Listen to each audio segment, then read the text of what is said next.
It started with laughter. Not the kind that warms your chest or makes you grin in spite of yourself. This was the sharp, cackling kind that cuts through the air like a knife. We were at Finnegan's, the usual Friday night dive with overpriced cocktails and too loud music. I'd tagged along reluctantly, more out of obligation than anything else. My wife, Natalie, insisted we needed a night out, and her friends backed her up like it was some kind of intervention. Looking back now, I should have seen it for what it really was, a setup. They were already tipsy when I arrived from work, hair perfectly styled, makeup glowing under the bar's dim amber lighting. Natalie was in a red dress I'd never seen before, low cut, hugging her hips like it had something to prove. She caught my eye across the room and smiled, but it wasn't the smile she used to give me. It was performative, almost calculated. I slid into the booth beside her, kissed her cheek, and noticed the way she tensed. Not enough for her friends to catch, but I felt it. I knew her body like I knew the rhythm of my own breathing, and that split-second recoil, it hit me harder than I let on. Then he walked in. Tall, older, expensive-looking. You could smell the wealth on him, the kind of money that doesn't try too hard. Perfectly tailored blazer, silver watch that probably cost more than our mortgage. He didn't come in with anyone. Just sauntered to the bar and ordered something dark and neat. Didn't even glance our way at first. But her friends noticed him right away. That's when the teasing started. "Oh, Nat, that guy is so your type. Bet you couldn't get him to buy you a drink." "No. Better. Bet you can't take him home tonight." Natalie laughed, too loud. "What do I get if I win?" $500, her best friend Kara said, flipping her hair like she was in a damn shampoo commercial. "But you've got to do more than flirt. You've got to seal the deal." The table erupted. Everyone was giggling like it was some dumb high school dare. Except me. I was frozen. "Are you serious right now?" I asked, eyes darting around like I was waiting for someone to jump out and yell gotcha. Natalie leaned in, lips close to my ear. "Relax. It's a joke." But her eyes didn't laugh with her voice. She'd already made up her mind. And then she did it. She stood up, straightened her dress, and walked toward the stranger with slow, deliberate steps. He turned just as she approached, and something passed between them. Not words, not even a smile. Just a look, an understanding, a spark. She sat down next to him, ordered a whiskey. I watched her hand brush his arm, the way she leaned in just a bit too close. Her laugh carried through the music, light and carefree. His hand found the small of her back. I sat there. For 10 minutes. 20. Kara kept smirking at me like this was some kind of progressive relationship test. Like I should be proud that my wife still had game. But there was nothing fun about it. My beer tasted like metal. My pulse thudded in my ears. After 45 minutes, she was gone. No text. No glance back. No goodnight. Just gone. The ride home was silent. I drove by myself. Didn't say goodbye to anyone. I stared at the windshield like it could give me answers. Like it could rewind time. Hours passed. At 1:43 a.m., I heard the front door open. Keys jingled. Heels clicking against the tile. Then the door creaked shut. She came into the kitchen like she wasn't just out screwing some stranger for money. Her lipstick was smudged. Hair a little tousled. She didn't look wrecked, just different. Like she'd stepped out of someone else's fantasy. I noticed the smell first. Expensive whiskey and cologne. Not mine. Not hers. Him. Then I saw the cash. A wad of bills stuffed haphazardly into her purse. She didn't even try to hide it. "Did you win the bet?" I asked, voice flat. She paused, halfway through pulling off her earrings. "What? The bet? Did you win?" A beat. Then, a soft smile. Not guilty, not ashamed. Almost smug. I did. I couldn't believe how calm she was. How casual. As if what she did wasn't a betrayal but a power move. "You fucked him," I said. Not a question. A truth. She didn't deny it. "Jesus, Nat. What the hell were you thinking?" "It was just a joke," she said, dropping the earrings onto the counter. "We were just playing around." I stared at her. This woman I had loved, built a life with, dreamed with. And I realized in that moment, she wasn't mine anymore. Maybe she never had been. I didn't yell. Didn't throw things. I just walked to the sink, poured myself a glass of water, and stared out the window. She left the room a few minutes later. Went upstairs. Maybe she showered. Maybe she just crawled into our bed like nothing happened. But I stayed downstairs. Long enough to watch the sky start to lighten. Long enough to understand that something permanent had broken between us. A bet. A fucking dare. That's all it took to tear down everything we'd built. And the worst part? She didn't even seem to care. The next morning felt like walking into someone else's life. I stood in the kitchen, pouring coffee into a chipped mug, hands steady but heart hammering behind my ribs. The quiet felt obscene. Outside, the world carried on. Birds chirped. Cars passed. A jogger puffed past our window like nothing had changed. But everything had. Natalie walked in like it was just another Saturday. Barefoot, wearing that worn gray tank top I used to love. Now it clung to her like a lie. Her hair was pulled up in a messy bun. Makeup gone. Face clean, soft, familiar. Too familiar. The same face I'd kissed 1,000 times. But now all I saw was what that man must have seen. Her lips, her eyes, the way she moved. "Morning," she said, with a casual yawn, like she hadn't come home at nearly 2 a.m., with sex still clinging to her skin. I didn't answer. She opened the fridge, bent down to grab the oat milk. I hated that I looked at her legs. I hated more that I remembered how they looked wrapped around me, and now around someone else. Finally, I said it. "So, are we going to talk about it?" She turned slowly. Talk about what? The audacity of that response sent a rush of heat up my neck. Don't do that. She rolled her eyes and leaned against the counter. Come on, Caleb. It was a stupid bet.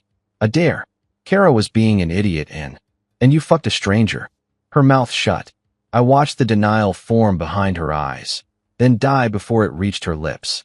She folded her arms, retreating into that smug, defensive posture I'd seen during arguments in the past. But this was different. This wasn't about chores or missed birthdays. This was our marriage. Don't act like I ran off and fell in love with someone, she said. It was just a night. A moment. A moment, I echoed, shaking my head. You threw our vows in the trash for a moment? It wasn't about that. Her voice rose. God, it was a dare. It was supposed to be a joke. You're blowing this way out of proportion. My voice dropped into something cold. Was he wearing protection? That got her. The mask slipped. A flash of shame cracked through her expression before she turned away. Unbelievable, I muttered, dragging a hand through my hair. Jesus, Nat. She took a breath. I made a mistake, okay? You don't have to keep hammering it into me. You've never made a bad call. Not like this, I said. Not something that cheapens everything we built. The silence after that was heavy, oppressive. I set my mug down and walked out of the kitchen. I needed air. Outside, the breeze was cool and sharp. I sat on the porch steps, elbows on my knees, staring at nothing. My phone buzzed in my pocket, and I pulled it out with zero interest. Probably junk. Nope. It was Kara. Kara, tell Natalie she's a legend. Followed by a string of laughing emojis, then. Hope you got some of that prize money too. I stared at the screen, stunned. The bile rose in my throat. This wasn't guilt. This wasn't remorse. This was funny to them. I walked back inside and held up my phone. Your friend thinks this is hilarious. Natalie glanced at the screen, and for a flicker of a second, she looked genuinely uncomfortable. But she covered it quickly with a sigh. She's being a bitch. I didn't tell her to text you. You didn't tell her not to, either, I snapped. She's laughing because you're not even treating this like a betrayal. Natalie's tone hardened. Okay, what do you want me to do? Cry? Beg? Grovel at your feet? I want you to give a damn. I want you to act like this means something. Her eyes flashed with something ugly. You want a show? Fine. I'll cry. I'll say I'm sorry for letting a little bit of fun go too far. For doing something reckless. For feeling alive for once. That stopped me cold. Alive. I repeated. So I'm the dead part of your life now. She didn't answer. She didn't have to. And just like that, the love I'd been holding on to by the skin of my teeth started to rot. I can't even look at you right now, I said, grabbing my keys. Where are you going? She asked, voice suddenly small. Away from here. Before I say something I can't take back. I drove aimlessly for hours. Through old neighborhoods, past places we used to go. First apartments, cheap diners, the lake where she once danced barefoot on the dock at midnight. I remembered that Natalie. The one who used to trace circles on my palm during movies. The one who cried when I first told her I loved her. But that version of her didn't exist anymore. She'd been replaced with someone who gambled with people's hearts and laughed when the chips hit the floor. That night, I slept in the guest room. She didn't knock, didn't text, didn't apologize. But Kara did. Another message. This one at 2 a.m. Kara, don't be mad. Nat's a free spirit. You should be flattered that she still gets attention like that. Flattered. That was the moment I realized I didn't just resent Natalie. I resented Kara. Deeply. Fiercely. She'd lit the match, poured the gasoline, and handed Natalie the damn torch. And now? Now I couldn't stop thinking about one thing. What would she do if someone turned the tables? What would Kara do if she were the one left questioning trust? And suddenly, something in me shifted. The pain didn't fade. But the helplessness? That was gone. The idea didn't come all at once. It crept in, slow and dark, like smoke from an unseen fire. I was sitting on the edge of the bed in the guest room, staring at the floor, the carpet beneath my feet worn from years of neglect. It was nearly 3 a.m., and the house was dead quiet. Natalie hadn't come in to talk. She hadn't knocked. Not even once. I'd been holding my tongue for 24 hours straight, trying not to let the full weight of the betrayal drag me down. But now, in the cold stillness of night, I wasn't just hurt.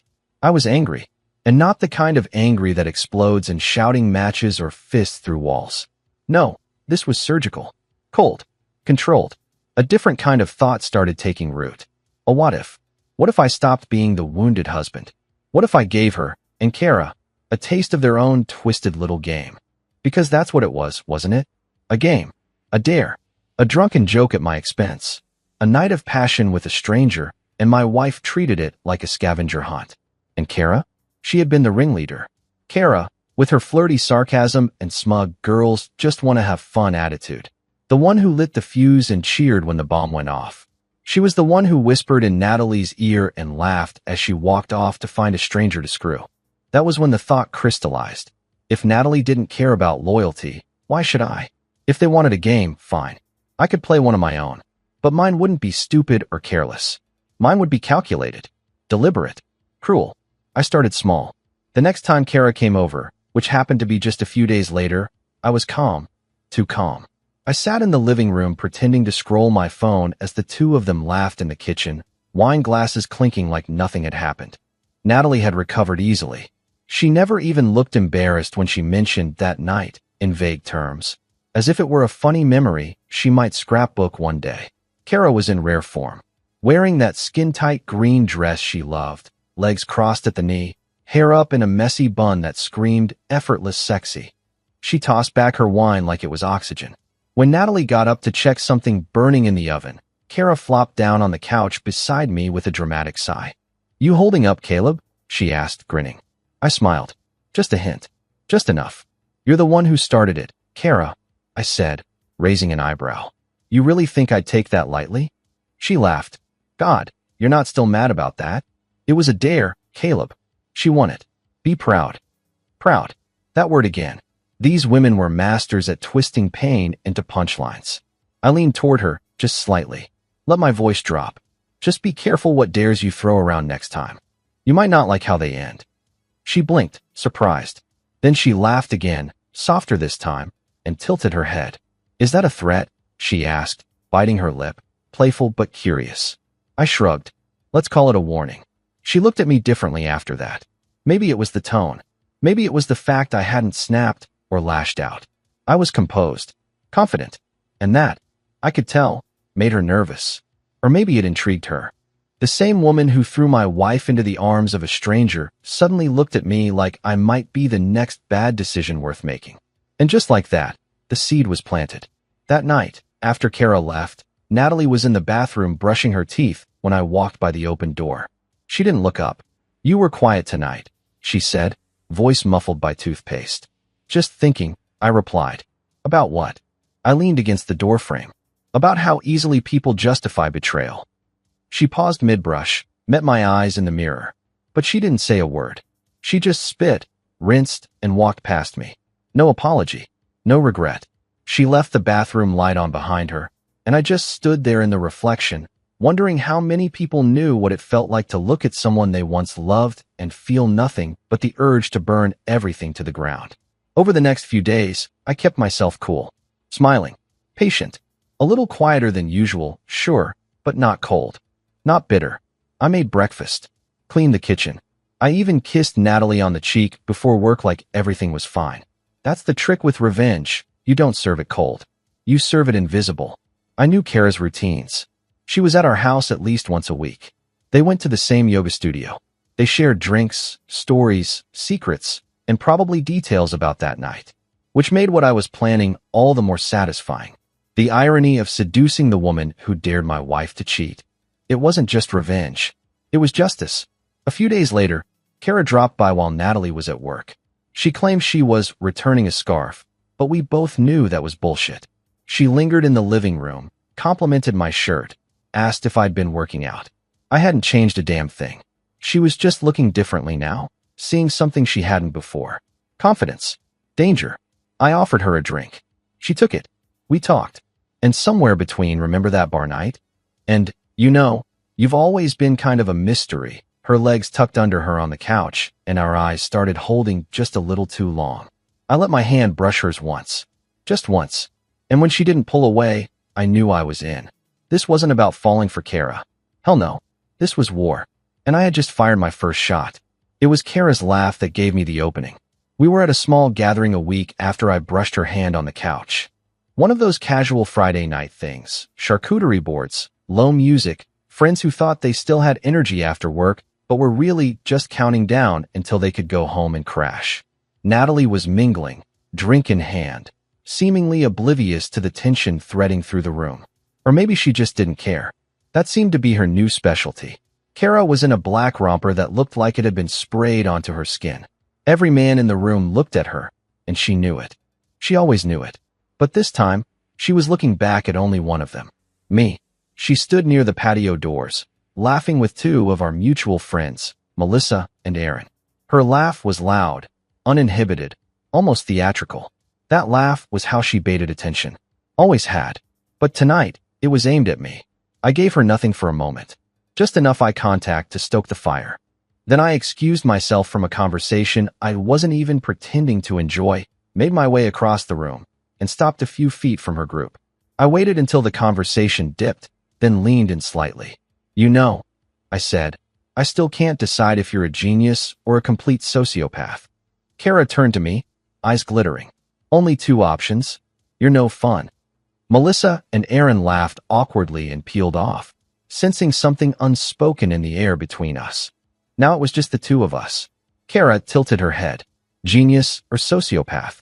What brought that on? I sipped my drink. The bar bet. A slow, knowing smile spread across her face. Oh, that. You do realize, I said, voice low, that it wasn't just a dare to her. It wrecked something. Kara's expression didn't falter. And yet here you are? Still married. Still wearing your ring. I looked down at the band of metal on my finger. Funny how something so small could feel so heavy. Wearing it doesn't mean what it used to, I said quietly. She studied me, and for the first time, there was a flicker of something beyond smug amusement in her eyes. Curiosity, or maybe opportunity. I was surprised, she said, that you didn't blow up that night. Most men would have made a scene. You just sat there, calm, stoic, watching. You wanted a reaction? I expected one. You're not used to men staying quiet when they're pissed. I'm not used to men staying. That last part hung between us like a challenge. Maybe I just haven't figured out what I'm staying for yet, I said. She smiled again, slower this time. Or maybe you have. We didn't touch. We didn't flirt outright. But the energy shifted then. Tangible. A magnetic tension buzzing just under the surface. We said nothing else to each other for the rest of the night. But she watched me from across the room. Every time I moved, I felt her eyes. Every time she laughed, I wondered if it was for me. Natalie never noticed. Or maybe she did, but she didn't care. The next day, I got a text from an unknown number. Kara, genius and sociopath? That's got to be the hottest insult I've ever been given. I stared at the message for a long time. Then I replied, me. Still haven't decided which one fits. Her response was immediate. Kara, why not both? That was it. The door was open. Over the next few days, I let the conversation trickle. I didn't push.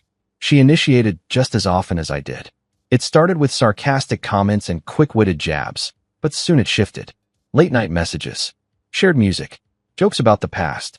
Slowly, she began peeling back the layers. Not too much, never all at once, but just enough to keep things interesting. One night, around midnight, I texted, "Still think what you did was just a joke?" She replied, "I think it hurt you more than you let on." I typed, You're not wrong. Her answer came slower this time. You were always the quiet type. Still waters and all that. Me. Still waters can drown you. Kara, are you trying to drown me, Caleb? The double meaning wasn't lost on either of us. By the next weekend, things felt different. We hadn't touched. We hadn't even been alone again. But our conversations were dripping with something thick and dangerous. At another get-together, this one hosted at our place, Kara showed up late, wearing heels that clicked like gunfire on the tile. Natalie was busy in the kitchen. I was on the patio stringing up lights when Kara found me. You've been quiet today, she said, stepping up behind me. Been busy. She reached over, adjusted a knot in the string of bulbs. You always were good with your hands. My fingers stopped. The current between us spiked. Funny, I said. I never used them on you. She tilted her head, voice softer now. Not yet. That was the moment. The moment I knew she'd let it happen. Maybe not tonight. Maybe not even next week. But the idea had taken hold. She wanted me.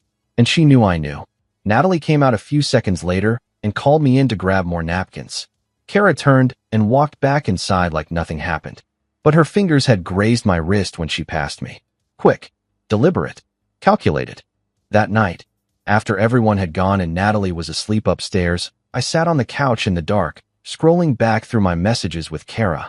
She was funny, smart, dangerous, and suddenly, she was mine to use. What she did to Natalie, egging her on, daring her to humiliate me, was unforgivable. But what if I used the same weapon she handed my wife to destroy her? What if I turned the best friend into the revenge Natalie never saw coming? The cruelest betrayals come from those closest. And Kara was already halfway to the edge. All I had to do was push. It started the way all dangerous things do, quietly. A buzz of my phone late one night. Not suspicious. Not outright inappropriate. Just enough to pull me out of sleep and into something warmer than the sheets wrapped around me. Kara, can't sleep. You up? Natalie snored softly beside me, her back turned like always. These days, it was her preferred position, turned away from everything. I stared at the screen, thumb hovering. Then, me. Yeah. There was a pause. A longer one this time. Then, Kara, didn't think you'd answer. Me. Didn't think you'd message. Kara, liar. The typing bubble pulsed, disappeared, came back. Kara, what are we doing? I didn't respond immediately. The question wasn't innocent, and she knew it. We'd been dancing around it for days now. That slow-burning tension threaded into every glance, every teasing message. A touch of sarcasm wrapped around something far more primal. I typed, me. I think we're seeing how far we're willing to go. She read it instantly. Another long pause. Then came the reply. Kara, I'm willing. The air left my lungs like she'd punched it out of me. My hand trembled slightly as I locked the phone and stared at the ceiling. My heart thundered. I hadn't touched her. Not yet. But she'd said it. Written it. Put it in black and white. She was ready. The next day, I texted her a meme. Dumb. Silly. Something about wine moms and passive-aggressive texts. Her reply was fast. Kara, you trying to flirt with me or distract me from the fact I said I'm willing to screw my best friend's husband? Me. Maybe both. Kara, you're not as innocent as you used to be. Me. Neither are you. That was how it began. Our conversation shifted. Fewer jokes. More heat. The lines between us, once subtle and cautious, now blurred and bleeding. She started sending voice notes. A breathy laugh. A whispered goodnight. I saved them, listened to them more than once. Her voice crawled under my skin. I started noticing things I hadn't before. How her texts came faster at night. How her tone changed depending on the hour. How she never once mentioned Natalie. Not anymore. It was like she knew we were both pretending that part of the equation didn't matter. One night, we were at a friend's barbecue.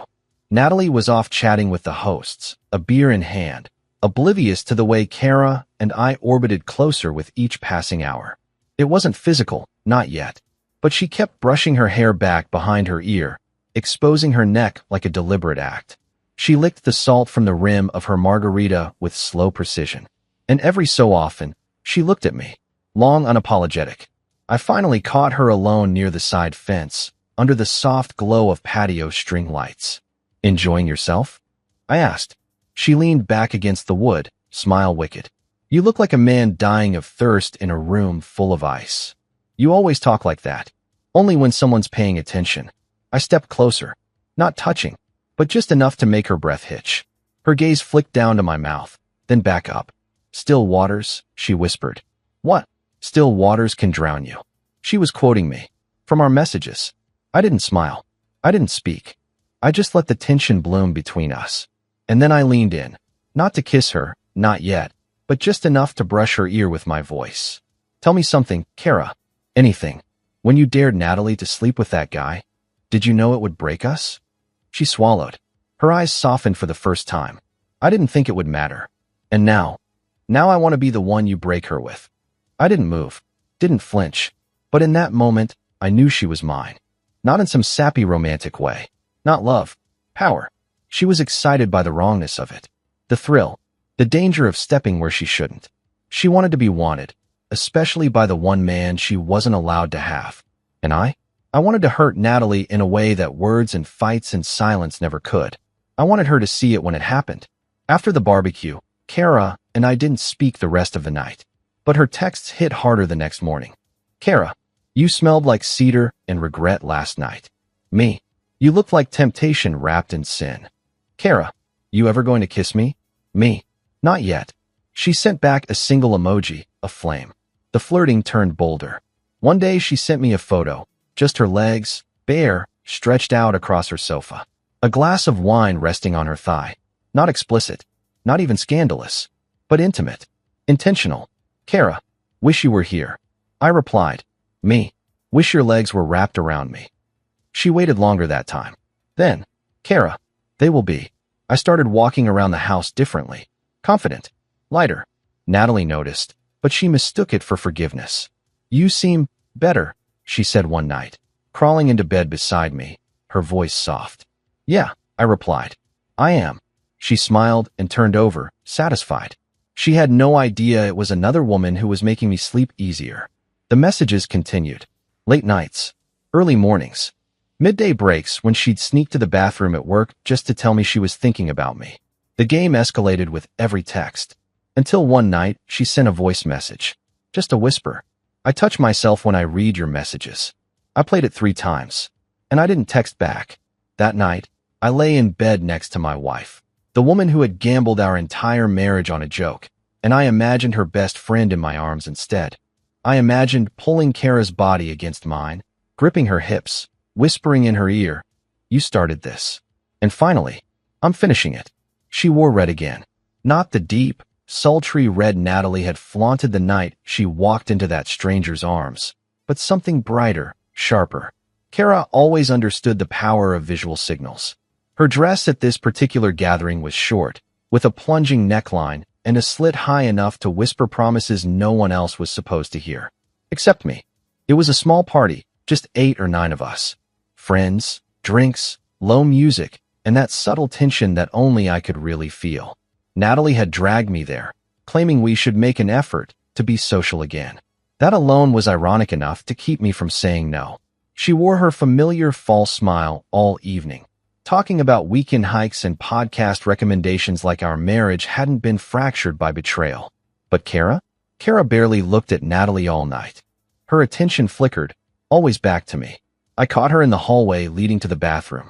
The others were out on the patio, distracted, wine glasses in hand. We passed each other like strangers, bodies brushing for a fraction of a second. Her perfume was warm, spicy, like cinnamon and risk. You did that on purpose, I murmured as I turned to face her.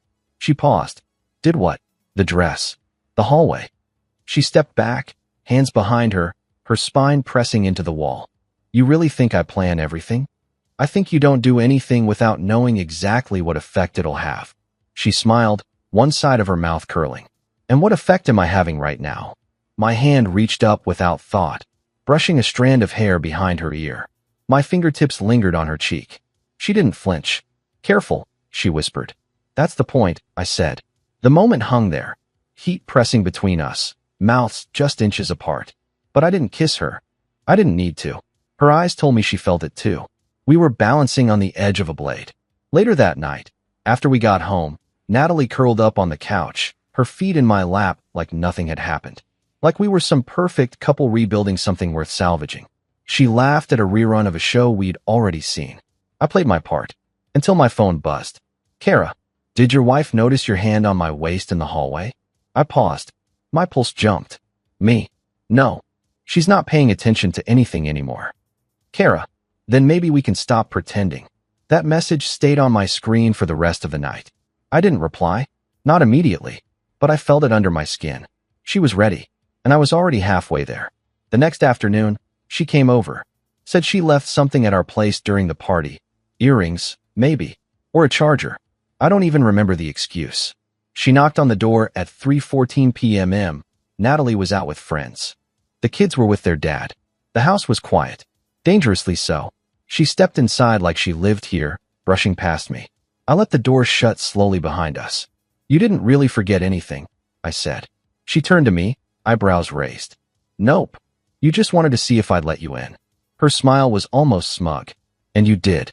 I walked past her into the kitchen, grabbed a glass of water, pretending I still had control. I didn't. You're playing with fire, I said. She stepped closer. So are you. I turned around.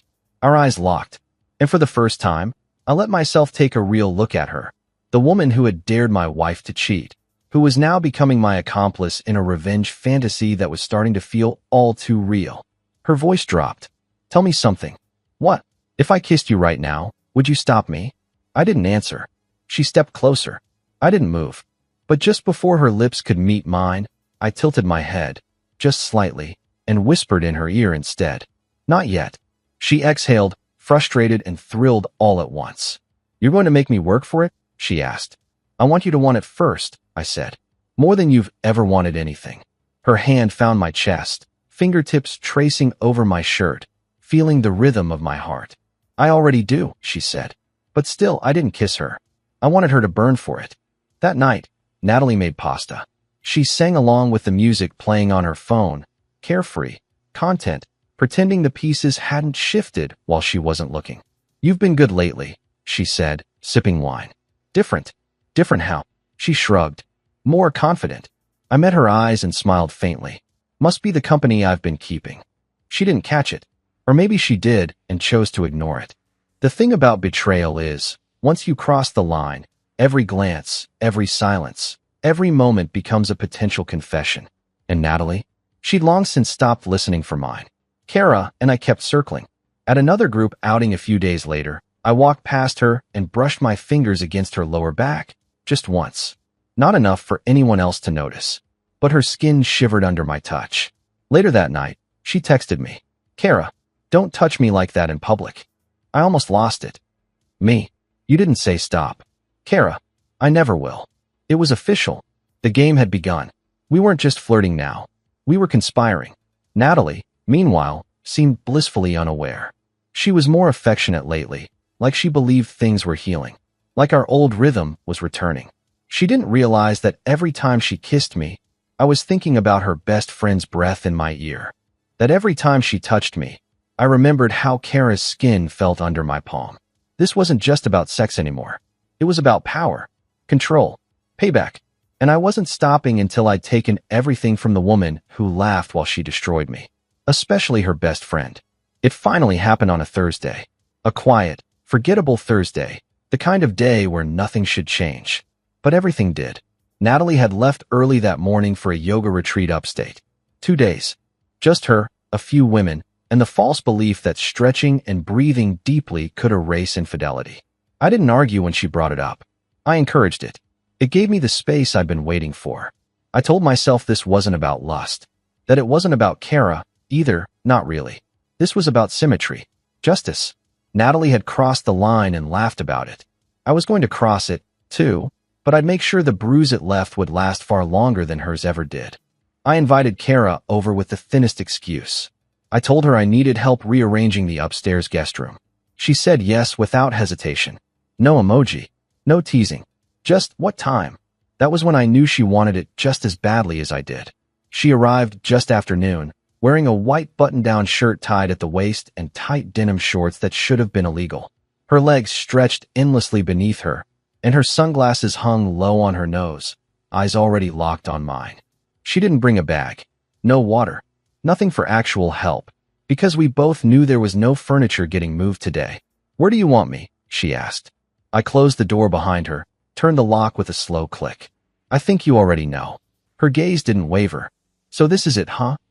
I stepped toward her, close enough to feel the heat off her skin. No more teasing, she added. No more pretending, I said. She let out a slow breath, then reached up and ran her fingers along the collar of my shirt. You're sure? She asked. That question, the last possible moment of restraint. A door that could still be closed. But I didn't close it. I took her face in my hands, tilted her chin up, and kissed her. Hard. Her lips parted instantly. No hesitation. Her hands slid around my back, nails digging into my shirt, as if to say, finally. The kiss was fire. Hungry, desperate, months of tension melting into one collision. We stumbled back into the living room, hands everywhere, her breath hot against my neck. My fingers found the knot on her shirt, yanked it loose, revealing bare skin beneath. Her legs wrapped around my waist when I lifted her, her back hitting the wall with a thud that sent a picture frame tilting sideways. I knew you'd be like this, she whispered between kisses. Quiet and controlled, until you snap. You wanted me to snap. I dared you to. My mouth found her collarbone. Her body arched against mine. The room blurred around us. Sofa, carpet, sunlight bleeding through the blinds. None of it mattered. All that mattered was that she was here, wrapped around me, moaning into my ear while my wife was somewhere else, believing everything was getting better. This was the revenge I had fantasized about. Not the act itself, but the message behind it. The symbolism. Natalie had turned my life into a joke. Now I was rewriting the punchline. Afterward, Kara lay across the couch, legs tangled in a blanket, hair tousled like she'd just walked out of a dream. She lit a cigarette, even though she didn't smoke. You look proud of yourself, I said, sipping water, shirt still unbuttoned. She smirked. You didn't exactly hold back. I wasn't trying to. Silence lingered between us, thick and knowing. Do you feel better? She asked after a moment. Like really? I looked at her. The woman who had turned my wife into a joke for sport, who had flirted with fire and finally let herself burn. I feel alive, I said. For the first time in months. She rolled onto her side, propping her head up with her hand. Good. Because I'd do it again. You're not afraid she'll find out? Are you? I shrugged. Maybe I want her to. That made her pause. You want to hurt her that badly? Kara asked, not judgmental, just curious. She made it easy. She's going to break if she finds out. She should have thought of that before she broke me. Kara studied me a little longer, then nodded. Fair. She stayed for hours. We didn't talk about Natalie much. We didn't need to. This wasn't a love affair. It was something darker. A transaction built on betrayal. A trade of pain for power. But in the quiet moments between, I saw something else in Kara. Softness, maybe. Regret. Or something dangerously close to guilt. You know, she said as she was pulling on her shorts, I never thought I'd actually do this. Sleep with me. She nodded. I always thought about it, she added. But it was just fantasy. Until Natalie pulled that stunt. Then it became something else. Revenge. Maybe. Or maybe I just saw the opportunity to get what I wanted. And what is that? She looked over her shoulder and smiled. Slow, sly, eyes glittering. You. She kissed me again before she left. Slower this time. Less hungry. Like a promise. I watched her walk down the front steps, swing her hips deliberately, as if the street itself were watching. When she disappeared from view, I leaned against the doorframe and exhaled. The world looked different now. The air outside felt sharper, brighter. Natalie was due back the next day, and I had no idea what version of myself would greet her. But I knew one thing for sure. The line had been crossed, and there was no going back. I didn't expect to feel good. That was the strangest part. After all the anger, the months of humiliation, the cold nights of pretending not to notice Natalie flinching when I reached for her, I thought that sleeping with Kara would leave me empty. But it didn't. It left me calm. Not because I was falling for her. No, it was never about that. But because, for once, I was the one in control. Not the victim. Not the afterthought. I wasn't just reacting anymore. I was deciding. Kara and I had crossed the line, and now there was no pretending. What we had was real, not emotionally, but physically, intimately, secretly real. And I carried that secret like armor. Natalie came home from her retreat with a yoga mat slung over one shoulder, and a tote bag full of herbal teas and affirmation cards. "Did you miss me?" she asked, kissing me on the cheek. I nodded. Of course. And I didn't even flinch when I lied. She was radiant in that way people are when they believe they've fixed themselves. She talked nonstop about breath work, journaling, emotional reset. I listened. I nodded. I smiled when appropriate. And every few hours, when she wasn't looking, I texted Kara. Me. She's back. And completely unaware. Kara. God, that's hot. Me. Your scent is still on the couch. Kara. Don't wash it yet. The thrill of it wasn't just in the sex. It was in the layers. The double life. The secret glances. The coded messages. It was a game we played across dinner tables and inside group chats. The irony never left me. Kara had encouraged my wife to cheat for fun, and now she was doing the same, only this time with me. And I wasn't laughing. I was savoring. We got good at hiding. She knew how to time her visits. Only when Natalie was working late or out with friends. She parked 2 blocks away. She wore different outfits when leaving than the one she arrived in. We texted through an encrypted app. No names. No photos. Just words. Dangerous. Dirty. Laced with memory. Sometimes we didn't even have sex. Sometimes we just sat on the back porch, sharing a drink, talking about the people we were hurting like it was a puzzle we'd already solved. I think she suspects something, I told Kara once. She was curled up in one of our patio chairs, wearing one of my old t-shirts, legs bare. She's not asking questions. She doesn't want the answers. Exactly, Kara said. She's hoping her silence keeps things safe. I studied her in the dim light, the curve of her knee catching a slice of moonlight. Do you ever feel guilty? She met my eyes. Do you? I didn't answer. Because guilt was a strange thing. It never came when I was with Kara. It crept in afterward, lying in bed beside Natalie, her fingers brushing my chest, asking if I wanted to talk about us. And still, I didn't stop. Because every moment with Kara reminded me that Natalie was the one who let this rot in first. She made it okay to laugh at our vows. Now I was just laughing back. One night, Kara and I met at a hotel. It wasn't planned. She texted, "Need you. Can't stop thinking about Tuesday." I made up a story about grabbing drinks with an old college friend, and within 40 minutes, I was standing in the hallway of a dimly lit boutique hotel downtown. Room 312. She opened the door wearing nothing but one of her silk robes, short, black, tied loose at the waist. "Hi," she said. I stepped inside, and before the door even clicked shut, my hands were on her hips. Her robe slid open, revealing everything. We didn't make it to the bed for 20 minutes. Afterward, we lay tangled in sheets, soaked in sweat and perfume. She rolled over, head on my chest. "You ever think about what would happen if we got caught?" "Every day." She grinned. And I don't care. That was a lie. Of course I cared. But by then, I was too far in. The double life had become second nature. Lying was a language I now spoke fluently. And Kara had become the perfect accomplice. Seductive, dangerous, loyal only to the thrill.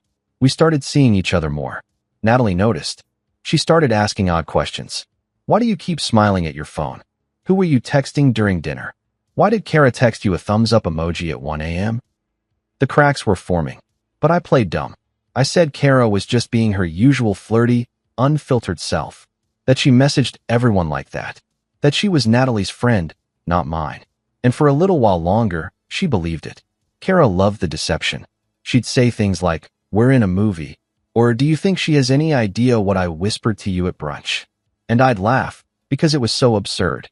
This woman, this friend who once dared Natalie to sleep with a stranger, was now sneaking into my bed, moaning my name, saying things like, "I've wanted you since before she ever touched you."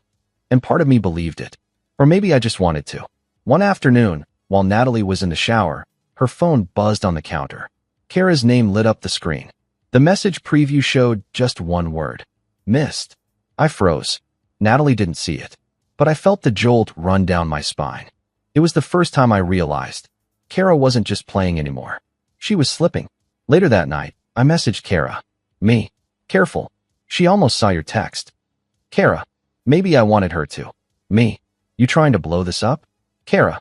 "Not unless you want me to." That was when it hit me. The game I started as revenge, the cool, calculated response to betrayal, had started to shift. Kara wasn't just helping me settle a score anymore. She was building something on the ashes. Something unstable. Something with expectations.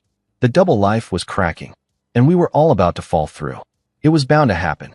You can dance on a wire for only so long before your foot misses a step. And when you're living two lives, two women, two stories, two masks, one moment is all it takes to rip it all down. Mine came on a Wednesday. It started small, subtle. Natalie had been watching me more lately, as if suddenly realizing I was no longer orbiting around her like I used to. There was suspicion in her eyes, hesitation in her touch. The shift in power hadn't gone unnoticed. She didn't ask questions at first, but she observed, and that's always more dangerous. That afternoon, I was in the kitchen when Kara's name lit up my phone. I had just poured myself a coffee. Natalie was upstairs in the shower, and for the briefest second, I didn't think. I picked it up. Kara, you left a scratch on my thigh, asshole. Don't pretend you didn't mean to. No emoji. No code. Just raw, exposed truth. I stared at the screen. A second passed. Then a voice from behind me. Who's texting you? I froze. Turned. Natalie stood halfway down the stairs, towel wrapped around her, hair wet, eyes sharp. What? I asked, stalling. Your phone buzzed. You look like you saw a ghost. I forced a laugh. Just a work thing. She came down slowly. Who's Kara calling an asshole? My blood turned to ice. She'd seen it. She never stopped walking. Just came straight to me and held out her hand. Give me the phone. Nat. Give it to me, Caleb. I hesitated, then handed it over, praying she wouldn't know how to bypass the new lock screen settings I'd changed weeks ago. But she didn't need to. The notification was still visible. Her thumb tapped it. The thread opened.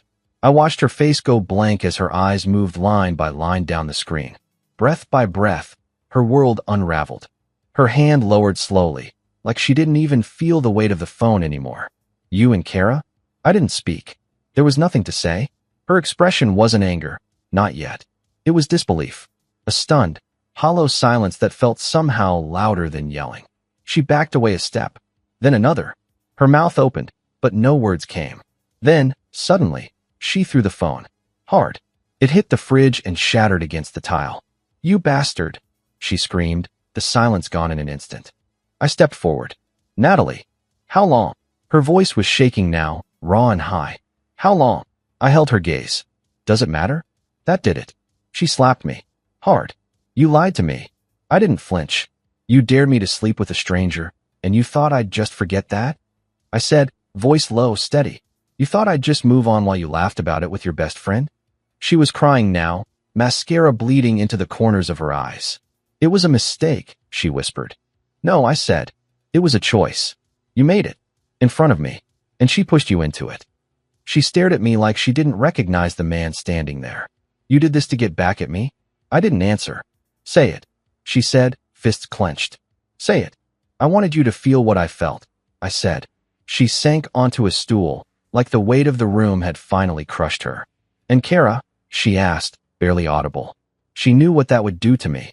She didn't care, I said. Just like you didn't. She looked up, something dark flickering in her eyes. She used to say she wanted what we had, that you were too good for me. I blinked. What? She used to joke about it, Natalie said, voice flat.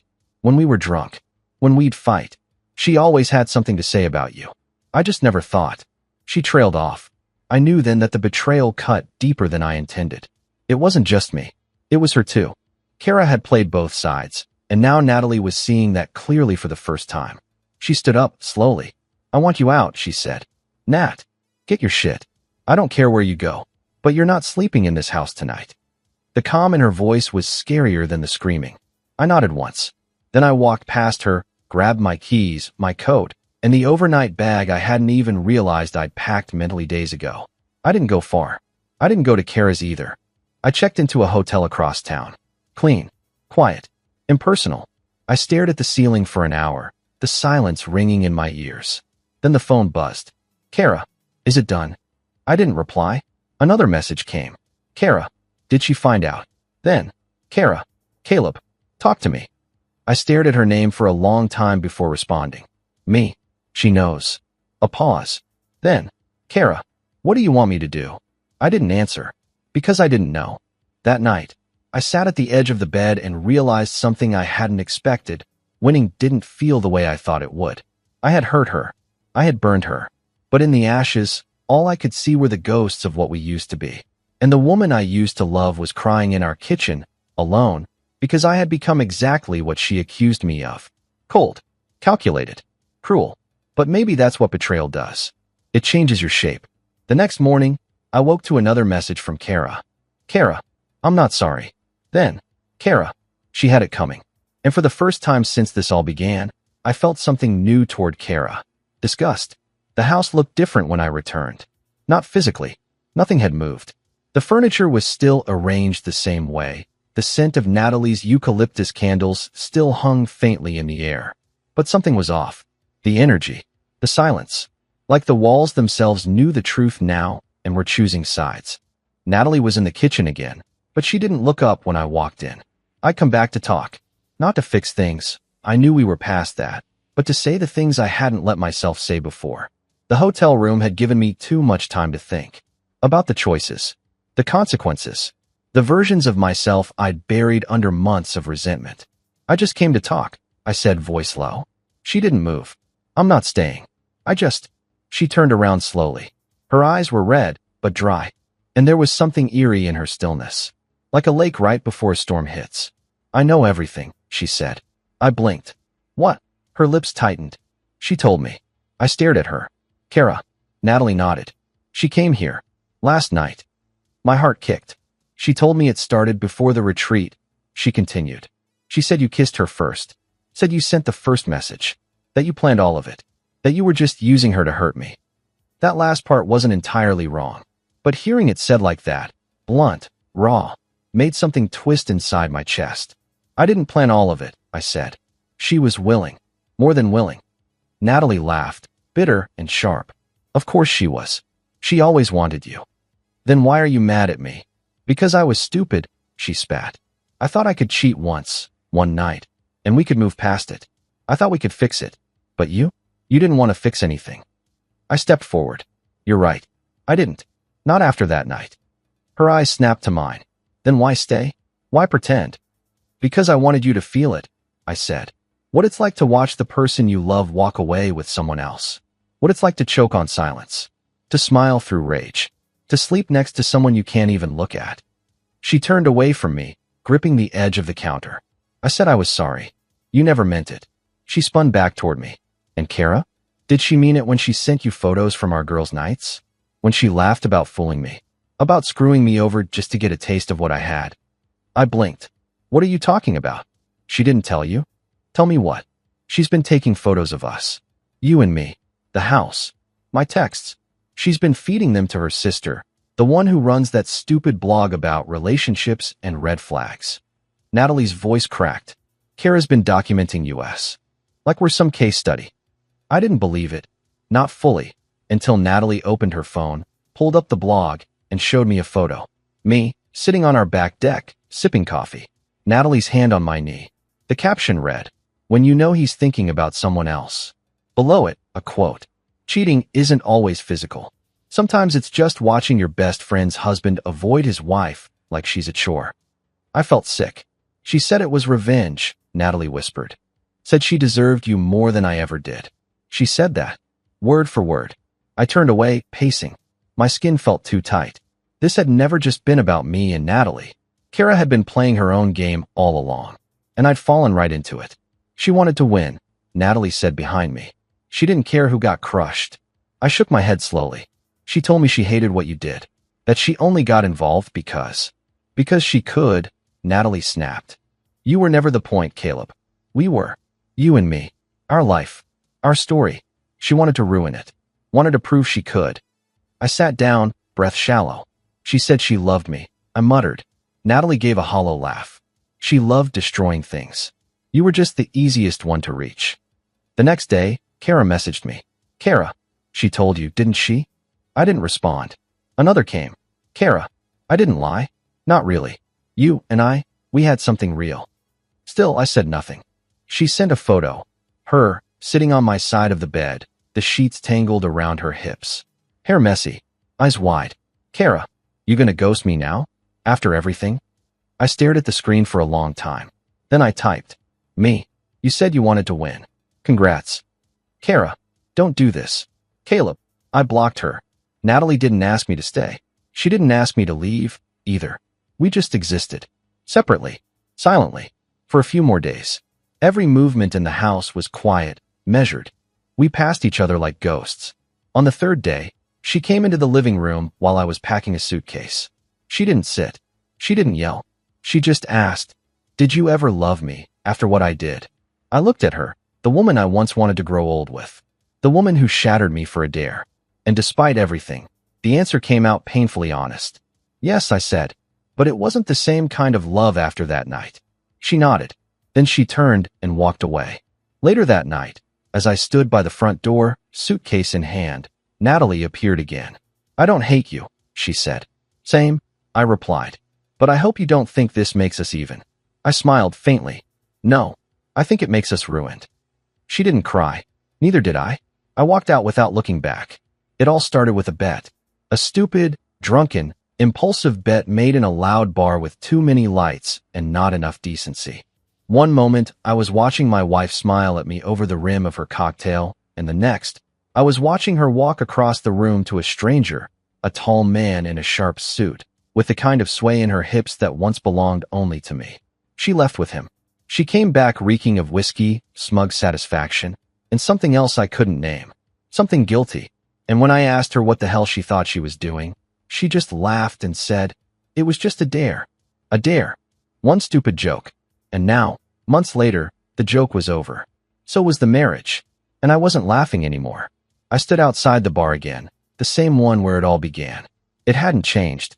Same neon buzz, same groups of flirty strangers. But I wasn't the same man who walked out of here numb that night. I wasn't the man who curled up in silence while my wife texted her friends and laughed about winning $200 and a story to tell. I was colder now. Sharper. And beside me stood Kara. Yeah, her. She wore black tonight. A silk blouse tucked into jeans that left nothing to the imagination. Her lipstick matched the wine she sipped on the Uber ride over. She didn't say much on the way here. We hadn't said much in days. Not since the reveal. Not since Natalie confronted both of us, and Kara admitted, openly, shamelessly, that she wanted to burn everything to the ground, just to see what survived. And I let her. Because deep down, even after all the mess, the lies, the deceit, some twisted part of me wanted to see how far we could push it. We walked inside together. People looked, not because they recognized us, but because Kara was always the kind of woman who turned heads, especially when she wanted to. She slid into the booth across from me, legs crossed, eyes locked. "This where you give me the speech?" she asked. "What speech?" "The one where you say you're leaving. That you've learned your lesson. That I was just a revenge fling." I tilted my head. "You want that speech?" She laughed bitterly. "Please. I'd throw my wine in your face before you finished the second line." I leaned forward. "Then tell me what you want." She paused. Then, with maddening calm, she said, "I want to be the last woman Natalie ever thinks about before she sleeps." I stared at her. Not because I didn't expect it, but because I'd already made peace with the fact that we were the same. We were wreckage. Flesh made of fire and ego and broken promises. And maybe, just maybe, the worst thing we ever did was bring each other comfort in the middle of that destruction. We didn't stay long. The bar felt too familiar, too haunted. We left without finishing our drinks, Kara's hand slipping easily into mine as we exited, like this was normal. Like this was us now. She stayed with me that night. No sex, just silence. Two people lying in a bed not built for healing, staring at a ceiling with too many cracks. In the morning, she was still there. And she looked different in the light. Less invincible, maybe. Her makeup smudged, her hair messier than usual. But her eyes were still sharp. "You going to say it?" she asked, voice husky with sleep. "Say what?" "That you regret it." "Me. All of it." I sat up slowly, swung my legs over the side of the bed. "I don't regret you," I said. "I regret who we had to become to get here." She sat up behind me. "You think Natalie's crying somewhere over us?" "No," I said. "I think she's rebuilding." "Good for her." "Yeah." A pause. Then she added, "So now what?" That was the question, wasn't it? Because the game was over. The bet, the revenge, the double lives, all of it played out to the final hand. What remained was something no one had expected. Two people left standing in the wreckage, unsure whether they should walk away or build something new from the ash. I turned to look at her, really look at her, and then I smiled.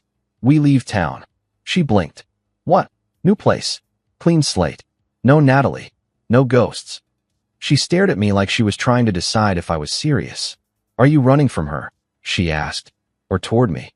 Does it matter? She thought about it, then nodded once. No more lies, she said. No more dares. We shook on it, like it was just a deal, just a final bet. The irony wasn't lost on me.